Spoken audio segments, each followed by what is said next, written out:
Hello students, this is the answer explanation video of online practice at 5, and in this video I have explained question number 1 to 10. Now let us begin. First question, it's about tropical cyclone.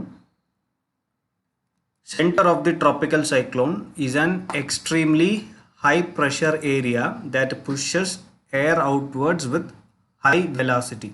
So this statement is wrong because the center of the tropical cyclone or the eye of the tropical cyclone is an extremely low pressure area, not the high pressure area.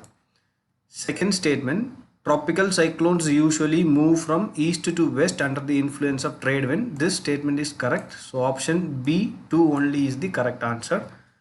So these are the favorable conditions for a cyclone to form. One is high humidity. நிறைய ஈரப்பதம் இருக்கணும்.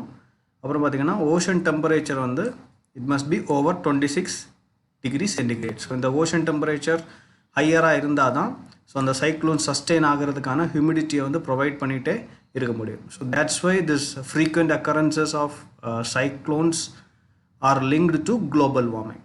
Okay. Second question, Oslo Accords, sometimes seen in news recently, is related to. So this international agreement is related to Israeli-Palestinian conflict. So this agreement is signed between Government of Israel and Palestinian Liberation Organization. So there are two sets of agreement. Oslo 1, which is signed or ratified in Washington DC of USA in the year 1993, and Oslo 2, which is signed in the city of Taba of Egypt in the year 1995. So இந்த Israel Palestinian conflict வந்து இன்றைக்கி இருக்கக்கூடிய contemporary வேர்ல்டில் ஒரு இம்பார்ட்டண்டான Jio political conflict. So அதை பற்றி ஒரு சின்ன ப்ரீஃப் இன்ட்ரோ நம்ம பார்க்கலாம். This Palestine people are Arabs. They are the followers of Islam. And Israel, they are Jews. Okay. So it's a Jewish home state. And they are the followers of Zionism. So in 1947, இந்த பிக்சரில் பாருங்கள், இந்த மேப்பில் பாருங்கள், இந்த green shaded region எல்லாமே வந்து belongs to Palestine. This is historical Palestine. So 1945க்கு பிறகு, so these people, Jewish people, they came here, right? So Europeans slowly they shifted to their homeland and they made settlements. So இங்கே வந்து டிசிபேட்டடாக இருக்கா அவங்களுடைய land, அவங்க occupy பண்ண land. So அவங்க செட்டில்மெண்ட்ஸை வந்து build பண்ண ஆரம்பித்தாங்க. ஸோ இஷ்யூ ஆச்சுது, ஸோ ப்ராப்ளம் ஆச்சுது, right? So that's why United Nations, so this is the partition plan devised by United Nations in the year 1947. So United Nations என்ன சொல்லிச்சு அப்படின்னா, in 53% of land should go to Israel, right? And 47% of land should go to Palestine அப்படின்னு ஒரு partition பிளானை device பண்ணாங்க. So அந்த partition பிளானை பொறுத்து தான் இந்த மேப் இருக்குது, ரைட்? பட் இந்த இயர் 1948 இந்த யூஎனுடைய பார்ட்டிஷன் பிளான் வந்து அந்த ரீஜனில் இருந்த எந்த அராப் நேஷன்ஸுக்குமே வந்து பிடிக்கல. Especially Iraq, Lebanon, Syria, Egypt and Jordan.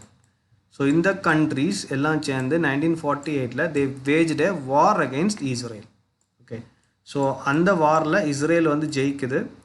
ஜெயித்த பிறகு என்ன பண்ணுறாங்க அப்படின்னா, அவங்க டெரிட்டரிஸை வந்து எக்ஸ்பேண்ட் பண்ணுறாங்க. ஸோ இந்த இயர் 1949 அந்த வார் முடியுது. வார் முடிஞ்சு பார்க்கும்போது 78% of land is under the control of Israel. So that's this situation. And only 22% of land remained with Palestine. Okay. So this region is called as Gaza Strip and this is West Bank. So இது இவ்வளோ தான் எக்ஸ்க்ளூசிவாக பாலஸ்தீன் கண்ட்ரோலில் இருக்குது. மற்ற region எல்லாமே வந்து under the control of Israel in the year 1949. So again in the year 1967 there is a war. It's called a 6-day war. So இந்த பவர்ஸுக்கும் இஸ்ரேலுக்கும் இடையில தான் அந்த வார் நடந்தது, அரப் பவர்ஸுக்கும் இஸ்ரேலுக்கும் இடையில. ஸோ அதுலேயும் இஸ்ரேல் வந்து ஜெயிக்குது. ஜெயிச்ச பிறகு ஸோ தெர் இஸ் அ டசல், ஒரு பெரிய ஒரு வயலன்ஸான ஒரு சுச்சுவேஷன் உருவாகுது between Israel and Palestine, right. So அந்த வயலன்ஸ்னால நிறைய பேர் வந்து டிஸ்பிளேஸ் ஆகிருக்காங்க, நிறைய பேர் வந்து இறந்து போயிருக்காங்க இது வரைக்கும். ஸோ தேட்ஸ் வை 1990s வந்து பீஸ் டாக்ஸ் ஸ்டார்ட் பண்ணாங்க ஓஸ்லோவில். It's Oslo is the capital city of Norway. அங்கே பீஸ் டாக்ஸ் ஸ்டார்ட் பண்ணி finally they came to an agreement, right. So அந்த அக்ரிமெண்ட் படி என்ன அப்படின்னா, this 40% of land, 40% of West Bank actually. So இந்த West பேங்கில் 40% வந்து மஸ்ட் கோ டு பாலஸ்டைன் அப்படிங்கிறது அக்ரிமெண்ட். பட் அந்த அக்ரிமெண்ட்டை வந்து இஸ்ரேல் வந்து இது வரைக்கும் ஃபாலோ பண்ணது கிடையாது. இஸ்ரேல் ஸ்லோலி என்ன பண்ணுச்சு அப்படின்னு பார்த்தீங்கன்னா, நீங்கள் இந்த பிக்சரை பார்த்தீங்கன்னா தெரியும். So slowly they occupied, they expanded their Jewish settlements, and now the situation is like this. So now என்ன அப்படின்னா சிச்சுவேஷன் என்னன்னா, இந்த காசா ஸ்ட்ரிப் வந்து it's controlled by a militant group called as Hamas. நீங்கள் நியூஸில் கேள்விப்பட்டிருப்பீங்க ஹமாஸ். ஸோ அந்த ஹமாஸை வந்து தீவிரவாதிகள் அப்படின்னு இஸ்ரேல் கவர்மெண்ட் வந்து டிக்ளேர் பண்ணியிருக்குது சொல்லுது, right. So this region, so இங்கே வந்து இப்போது பாலஸ்தீனியன் அந்த பீப்புள் வந்து பார்த்திங்கன்னா ரொம்ப ஸ்ப்ரெட்டடாக தான் இங்கே இப்போ இது பண்ணி செட்டில்மெண்ட்ஸில் வந்து இருக்கிறாங்க, ரைட். ஸோ இது வந்து ஒரு ரொம்ப இம்பார்ட்டண்டான ஒரு ஜியோ பொலிட்டிக்கல் இஷ்யூ. ஸோ ரீசெண்டாக ஏன் இது நியூஸில் இருந்துச்சு அப்படின்னு சொன்னால், இந்த Oslo accord. So again Israel is expanding their settlements. So அது வந்து it's against this Oslo accords. So அதனால தான் அப்படின்னு பாலஸ்தீனுடைய பிரைம் மினிஸ்டர் வந்து சொல்லியிருந்தார். பாலஸ்தீனியன் அதாரிட்டியோடைய பிரைம் மினிஸ்டர் வந்து இஸ்ரேலுடைய இந்த ஸ்டெப் வந்து இட்ஸ் அன்வெல்கம் அப்படின்னு வந்து அவர் டிக்ளேர் பண்ணியிருந்தார். That's why this is a news. See here, Israel, it violated United Nations mandate as well as it's violating the peace agreements mandate. So remember this and study to try to learn, right. So learn things regarding or facts regarding this Israel-Palestinian conflict and India would views and because international relations point of view la this is very important. So India வந்து எந்த stand எடுக்குது. So India always supported two-state solution. So இந்த மாதிரி ஒரு geopolitical சினாரியோவில் வந்து எப்போவுமே ஒரு negotiated ஒரு டிப்ளமேட்டிக்காக தான் நம்ம முடிவெடுக்க முடியும். ஸோ அந்த முடிவில் வந்து யுனைடெட் நேஷன்ஸ் ப்ரப்போஸ் பண்ண 2-state சொல்யூஷன். ஸோ அராப்ஸுக்கு வந்து அவங்களுக்கு தனி ஸ்டேட்டு. ஸோ இந்த பார்ட்டிஷனில் சொல்லியிருந்தாங்க இல்லையா. ஸோ அந்த செப்பரேட் ஸ்டேட்ஸ் தான் இம்பார்ட்டன்ட். பட் இங்கே வந்து what we see is a Israel imperialism. So இஸ்ரேலுடைய இம்பீரியாலிசம் தான் நமக்கு இங்கே தெரியுது. ஸோ ஒரு மைனாரிட்டி கம்யூனிட்டியை, ஒரு டிஸ்அட்வான்டேஜ் கம்யூனிட்டியை வந்து சப்ரஸ் பண்ணுற, எக்ஸ்ப்ளாய்ட் பண்ணுற ஒரு mentality, right. Okay, we'll move on to the third question.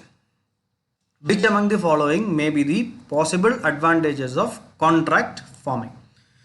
So income security to farmers, improvement in productivity, stability of prices, reduction in input cost. So here all these things are the advantages of contract farming. So option D is the correct answer. 1, 2, 3 and 4. So what is this contract farming, right? So இப்போது farmers வந்து எப்படி விவசாயம் பண்ணுறாங்க அப்படின்னா, they cultivate பண்ணிவிட்டு so அவங்க either they have to sell it to FCI, food corporation of India, or they have to obey the rules set by the APMC, agricultural produce market committee of that particular state. So இதுதான் அவங்க follow பண்ணணும். So stringent rules இருக்குது. ஒரு ஃபார்மர்கிட்ட இருந்து மார்க்கெட்டுக்கு ஒரு good வந்து சேரக்கூடிய இந்த சப்ளை செயின்லேயே நிறைய brokers are there, middle men are there, right. So இந்த சப்ளை செயின் வந்து it's very long and benefit வந்து ப்ராப்பராக ஃபார்மருக்கு போய் சேர்றதில்ல. ஸோ அதுக்கு ஒரு சொல்யூஷனாக என்ன பண்ணுறாங்கன்னா, they are proposing this concept called contract farming. So what is this contract farming? Contract ஃபார்மிங்னா என்னன்னா, so there will be a sponsor or investor. So இந்த sponsor or investor யாராக இருப்பாருன்னா, mostly a company, ஒரு MNC-யாக இருக்கும். So I'll give you an example for this. See, consider PepsiCo. So PepsiCo has a fruit juice brand Tropicana. Hope you all know that. Tropicana அப்படிங்கிற ஒரு fruit juice brand வந்து PepsiCoக்கு இருக்குது. So they need apples. Suppose they need apples. அவங்க apples juice செய்கிறதுக்கு raw மெட்டீரியலாக apples வந்து வேணும். So what they do is they go on an agreement with an apple farmer. Apple cultivate பண்ணக்கூடிய ஒரு ஃபார்மர்கிட்ட ஸோ அவங்க அக்ரிமெண்ட் பண்ணுவாங்க. ஸோ அக்ரிமெண்ட் பண்ணிவிட்டு they will decide the crop குவாலிட்டியை டிசைட் பண்ணுவாங்க, எவ்வளவு குவான்டிட்டி வேணும் அப்படிங்கிறத டிஃபைன் பண்ணுவாங்க. ஸோ ஒரு அக்ரிமெண்ட் அவங்களுக்குள்ளாடி நடக்கும் இந்த ரெண்டு பார்ட்டிஸுக்கு இடையிலையும். ஸோ அதில் வந்து க்ராப் குவாலிட்டி டிஃபைன் பண்ணப்பட்டிருக்கும், குவான்டிட்டி டிக்ளேர் பண்ணப்பட்டிருக்கும், ப்ரைஸ் டிக்ளேர் பண்ணப்பட்டிருக்கும், and they will provide inputs, right. So என்னெல்லாம் விதைனா விதை கொடுப்பாங்க, ஃபர்டிலைசர்ஸ் ப்ரொவைட் பண்ணுவாங்க. Then they will give you technical advice. So everything will be provided by this sponsor or investor. So இவங்களுக்கு வந்து அதனால so there will be income security, right. So இந்த burden வந்து அவங்களுக்கு இருக்காது. ஸோ கல்டிவேட் பண்ண உடனே இந்த கம்பெனி வந்து அவங்கள்ட்ட இருந்து ப்ரொக்யூர் பண்ணிடும். ஸோ தட் இன்கம் செக்யூரிட்டி இருக்கும். இவங்களுக்கு வந்து டெக்னிக்கல் அட்வைஸ் வந்து கிடைக்கிறதுனால, எக்ஸ்பர்டைஸ் கிடைக்கிறதுனால there will be improvement in productivity. Prices பிரச்சனை இல்லை, பிகாஸ் அக்ரிமெண்ட்லேயே ஏற்கனவே இந்த ப்ரைஸ் வந்து டிக்ளேர் பண்ணிடுறாங்க. So stability of prices will be there. இவங்களே இன்புட் கொடுக்கறதுனால there will be reduction in the input cost. Okay, so இதை வந்து ஒரு அல்டர்னேட்டிவ் வேயாக நம்ம இப்போ இருக்கக்கூடிய ட்ரெடிஷ்னல் வே ஆஃப் இந்த மார்க்கெட்டிங் மெக்கானிசத்துக்கு அல்டர்னேட்டிவ் மெக்கானிசமாக கான்ட்ராக்ட் ஃபார்மிங்கை சொல்கிறாங்க. ப்ளஸ் திஸ் ஸ்டேட்ஸ் தான் agriculture state list in India. நிறைய ஸ்டேட்ஸ் வந்து இப்போ ரீசெண்ட் டைம்ஸில் பார்த்தீங்கன்னா they are amending this APMC acts. So that's why this concept of contract farming is very important and we have to learn this. Okay, fourth question. With reference to Directorate of Planned Production, Quarantine and Storage, consider the following statement. So this authority is very important, right? So it was established in the year 1946 on the recommendation of Woodhead Commission as an apex organization for advising the Government of India and state governments on all the matters related to plant protection. So this is correct. Second one, it is an attached office of Ministry of Environment, Forest and Climate Change. No, this is not an attached office of Ministry of Environment, Forest and Climate Change. This is the attached office of Ministry of Agriculture and Farmer Welfare, right? So here option A1 only is the correct answer. Okay, so in the news la irundhuchu appdi pathina the directorate, see recently we have we faced this locust threats. சரியா, வெட்டுக்கிளிகள் வந்து ராஜஸ்தான், மத்திய பிரதேஷ், குஜராத், மகாராஷ்டிரா, உத்தரப்பிரதேஷ், பஞ்சாப், ஹரியானா போன்ற ஸ்டேட்ஸில் வந்து நிறைய சேதத்தை ஏற்படுத்திச்சு to graphs. So இது என்ன சொல்கிறாங்கன்னா, இப்போ இந்த இயரில் நடந்த இந்த லோக்கஸ்ட் த்ரெட் வந்து it's one of the worst in the 26 years. Last 26 இயர்ஸில் நடந்ததுலே ரொம்ப மோசமானது அப்படின்னு வந்து சொல்கிறாங்க. ஸோ இந்த லோக்கஸ்ட் ரிலேட்டடான இந்த விஷயங்களை வந்து கவர்ன் பண்ணுறதுக்கு, இல்லை ஏர்லி வார்னிங் கொடுக்கறதுக்கு, இல்லை அதனுடைய மூவ்மெண்ட், அந்த லோக்கஸ்டுடைய மூவ்மெண்ட்டை வந்து கரெக்டாக மானிட்டர் பண்ணுறதுக்கு எல்லாமே we have an organisation. So locust warning organisation. Okay, so அதுக்கு field head quarters is at Jodhpur in Rajasthan, right. So this was established in the year 1939 under British regime. So இந்த LWO லோக்கஸ்ட் வார்னிங் ஆர்கனைசேஷன் இந்த டைரக்டரேட்டுக்கு கீழே தான் function ஆகுது. That's why this directorate is in news, right. Fifth question, the term Cerberus, sometimes seen in news recently, is it's a Trojan horse intended to steal financial data and passwords from smartphones. So what is a Trojan horse? Trojan horse na enna, it's a malware. So adu vandu or computer malware. So it's a malicious code or software that looks legitimate. So அதாவது நம்ம user வந்து அதை பார்க்குறோம் அப்படின்னு சொன்னால் அது நமக்கு it looks legitimate, ஒரு கரெக்டான ஆப்டான சோர்ஸ்லேருந்து எமர்ஜ் ஆன மாதிரி இருக்கும். பட் ஒன்ஸ் நீங்கள் அதை ஓப்பன் பண்ணிங்க அப்படின்னு சொன்னால் அது வந்து நம்ம ஸ்மார்ட் ஃபோன்ஸையோ இல்லாட்டி எந்த டிஜிட்டல் டிவைஸ் நம்ம யூஸ் பண்ணுறோமோ அந்த டிஜிட்டல் டிவைஸை ஹேக் பண்ணி அதில் இருக்கக்கூடிய இன்ஃபர்மேஷனை வந்து திருடிடும். அந்த மாதிரியான ஒரு மாலிஷியஸ் சாஃப்ட்வேர் தான் இந்த Trojan horse. So that's the definition is here. ஸோ இது ஏன் நியூஸில் இருந்துச்சு அப்படின்னு சொன்னால், recently so we have COVID-19. So இந்த COVID-19 pandemic is going on around us.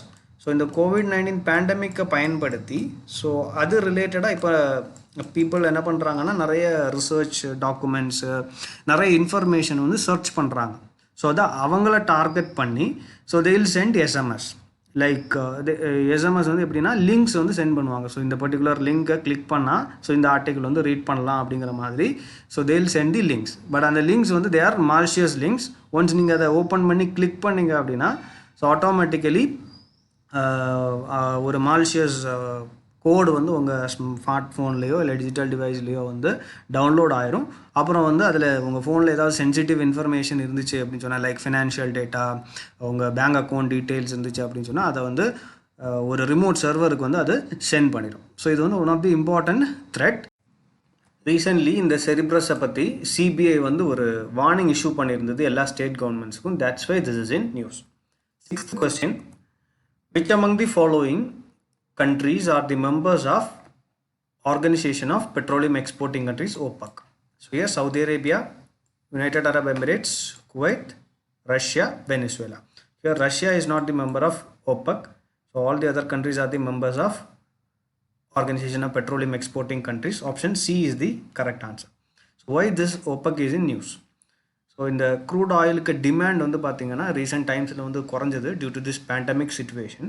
So demand குறைஞ்சதுனால ஆட்டோமேட்டிக்கலி ஸோ இந்த கண்ட்ரிஸ் எல்லாமே என்ன பண்ணுறாங்கன்னா they are trying to decrease the production. Okay, so that's why this OPEC organisation is in news. So these are the member countries of OPEC. Don't forget this: Algeria, Angola, Congo, Equatorial Guinea, Gabon, is Iran, Iraq, Kuwait, Libya, Nigeria, Saudi Arabia, UAE and Venezuela. So apart from this we have OPEC plus alliance. So இந்த OPECல வந்து மெம்பராக இல்லாத ஆனால் crude oil export பண்ணக்கூடிய countries வேறையும் இருக்குது. About 10 countries இருக்குது. அந்த கண்ட்ரிஸை வந்து OPEC plus alliance அப்படின்னு சொல்லுவோம். So these are the countries which are the members of OPEC plus alliance. So Azerbaijan, Bahrain, Brunei, Kazakhstan, Malaysia, Mexico, Oman, Russia, South Sudan and Sudan. So here Russia is a member of OPEC plus alliance and not the OPEC member group. Next question. Inanga andamanensis, which was recently in news, it's a critically endangered palm species endemic to South Andaman. So why this is critically endangered? See, in the palm species பற்றி நமக்கு ரொம்ப பெரிய details வந்து தெரியாது. நமக்கு data வந்து தெரிஞ்ச data வந்து அதுக்கு யூஸை பற்றி தெரிஞ்ச டேட்டா வந்து it's very less. That's why it's least known and it's critically endangered. And there are only 600 specimens which are naturally occurring in this region, South Andamans Mount Harriet national park. So do refer about this Mount Harriet national park. So இது வந்து இவ்வளவு குறைந்த எண்ணிக்கையில் இருக்கிறதுனால இது வந்து ரொம்ப important. இந்த ஸ்பீஷீஸை வந்து நம்ம ப்ரொடெக்ட் பண்ணுறது வந்து ரொம்ப இம்பார்ட்டன்ட். இன்னொன்று அதுக்கு லொக்கேஷன் பார்த்திங்கன்னா it's in the island. So islands வந்து natural disasters like cyclones, earthquake இந்த மாதிரி வந்து சப்ஜெக்ட் ஆகிறதுக்கு வந்து வாய்ப்பு ஜாஸ்தி. அப்படி அந்த மாதிரி நேச்சுரல் டிசாஸ்டர்ஸ் வரும்போது இப்படி கொஞ்சமாக இருக்கிற ஸ்பீஷீஸ் வந்து அழிகிறதுக்கான வாய்ப்பும் ஜாஸ்தி. ஸோ அதனால் அதை ப்ரொடெக்ட் பண்ணுறதுக்காக தான் என்ன பண்ணியிருந்தாங்கன்னா, see this organization, Jawaharlal Nehru Tropical Botanic Garden and Research Institute at Thiruvananthapuram. So அவங்க வந்து அவங்களுடைய கேம்பஸில் they cultivated this palm. 8th question. Cyclone Amphan is the name given by, so this is a name given by Thailand. So உங்களுக்கு தெரியும் ஒவ்வொரு cyclone வந்து உருவாகும் போதும் அதுக்கு ஒரு நேம் கொடுப்பாங்க. அதுவும் எஸ்பெஷலி இந்தியன் ஓஷனில் வந்து உருவாகும் போது there is a naming system. அந்த நேமிங் சிஸ்டம் எதன் அடிப்படையில் இருக்குதுன்னா வேர்ல்டு மெட்டீரியாலஜிக்கல் ஆர்கனைசேஷனுடைய கைட்லைன் அடிப்படையில் இருக்குது. ஸோ இந்த நேம் கொடுக்குறது யாருன்னா 8 கண்ட்ரிஸ் இருக்கிறாங்க, right? So Indian northern Indian ஓஷனுக்கு பக்கத்தில் அதை சுற்றி இருக்கக்கூடிய 8 countries. These are the countries: India, Pakistan, Bangladesh, Myanmar, Thailand, Sri Lanka, Maldives and Oman. So இந்த ஒவ்வொரு கண்ட்ரிஸும் வந்து 8 நேம்ஸ் வந்து மென்ஷன் பண்ணியிருக்காங்க. ஸோ அந்த லிஸ்ட் வந்து இருக்குது, right? So you can refer. Okay, so totally வந்து 64 நேம்ஸ், சரியா? ஸோ இந்த கண்ட்ரிஸ் தான் நார்த்தன் இந்தியன் ஓஷனில் ஒரிஜினேட் ஆகக்கூடிய சைக்ளோன்ஸுக்கு நேம் கொடுக்கக்கூடிய கண்ட்ரி. ஸோ ஏதாவது ஒரு நேமை வந்து அந்த லிஸ்ட்லேருந்து சூஸ் பண்ணி so they will be giving to these cyclones. 9th question. Consider the following statements with respect to National Critical Information Infrastructure Protection Center. So NCIIPC is created under Section 70A of the Electricity Regulatory Commission Act. No, so this was this particular organization was established under IT Act of Section 70A of the IT Act 2000, Information Technology Act 2000. So this statement is wrong. Second statement, it is designated as the national nodal agency in respect of critical information infrastructure protection. So this is correct. So option B 2 only is the correct answer. So what is critical infrastructure? So ஒரு நாடு அப்படின்னு எடுத்துக்கிட்டிங்கன்னா these are the critical infrastructure. Transport like a road, rail, airways. So அதெல்லாமே critical infrastructure. So அதை manage பண்ணக்கூடிய information infrastructure. Okay, so அது எல்லாமே வந்து வெரி இம்பார்ட்டன்ட். அப்புறம் வந்து பவர் அண்ட் எனர்ஜி. ஸோ அது ஹைட்ரோ எலக்ட்ரிக் பவர் பிளான்ட்டாக இருக்கலாம், நியூக்ளியர் பவர் பிளான்ட்டாக இருக்கலாம், தெர்மல் பவர் பிளான்ட்டாக இருக்கலாம். ஸோ அதை மேனேஜ் பண்ணக்கூடிய இன்ஃபர்மேஷன் இன்ஃப்ராஸ்ட்ரக்சர் வந்து critical infrastructure. Telecommunication is very critical infrastructure. Government e governance systems, E files management system, so அது எல்லாமே வந்து கிரிட்டிக்கல் இன்ஃப்ராஸ்ட்ரக்சர். பேங்கிங் சிஸ்டம் எல்லாமே computerised now. So banking, financial services, insurance எல்லாமே critical information infrastructure தான். Then strategic and public enterprises, say for example ISRO, அப்புறம் வந்து இஸ்ரோக்கு கீழே function ஆகக்கூடிய நிறைய ஆர்கனைசேஷன்ஸ், டிஆர்டிஓடைய லேப், ஸோ இது எல்லாமே comes under strategic and public enterprises. So இந்த கிரிட்டிக்கல் இன்ஃப்ராஸ்ட்ரக்சரை ப்ரொடெக்ட் பண்ணுறதுக்காக, எஸ்பெஷலி சைபர் அட்டாக்ஸ் மாதிரியான விஷயங்கள்லேருந்து ப்ரொடெக்ட் பண்ணுறதுக்காக தான் we have an agency, அதுதான் இந்த NCIIPC. Next, 10th question. Recently, our scientists from Botanical Survey of India have discovered 3 new plant species named as Eugenia spirocarpa, Goniothalmus sericus, Neemsilon nervosum with unique features. In which part of India has it been discovered? So all these plant species are discovered in the southern part of Western Ghats. Thank you so much for watching. See you in the next video.